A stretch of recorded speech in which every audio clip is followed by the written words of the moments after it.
छगन भुजबळ यांनी पत्रकार परिषद घेत नाशिकमधून लढणार नाही, माझी माघार आहे अशी भूमिका आता स्पष्ट केली आहे। मोदी शहांनी माझं नाव सुचवलं त्यासाठी आभार असं देखील या दरम्यान भुजबळांनी म्हटलंय।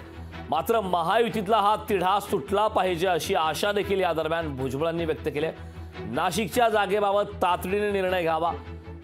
त्यामुळे आता नाशिकमध्ये आगामी काळात उमेदवार हा शिवसेनेचा असणार की भाजपचा असा प्रश्न आता निर्माण झालाय। कारण जे स्पर्धेमध्ये होते महत्त्वाचे आणि तुल्यबळ उमेदवार छगन भुजबळ यांच्या नावाची मागच्या 3 ते 4 आठवड्यांपासून वारंवार चर्चा होती। तशा प्रकारचा आदेश दिल्लीमधून आला अशी देखील चर्चा होती। त्या प्रकारचं सूचक वक्तव्य छगन भुजबळांनी केलं होतं। मात्र त्यानंतर आता नाशिकमधून छगन भुजबळांनी आपली भूमिका आता माघार घेतली। संदिग्धता आपण दूर करायला पाहिजे, डेडलॉक आपणच उघडायला पाहिजे आणि म्हणून मी आज इथे तुम्हाला सगळ्यांना आणि नाशिकच्या जनतेला मित्रांनो सांगू इच्छितो की मी या नाशिकच्या उमेदवारीच्या संदर्भात पूर्णपणे माघार घेतलेली आहे।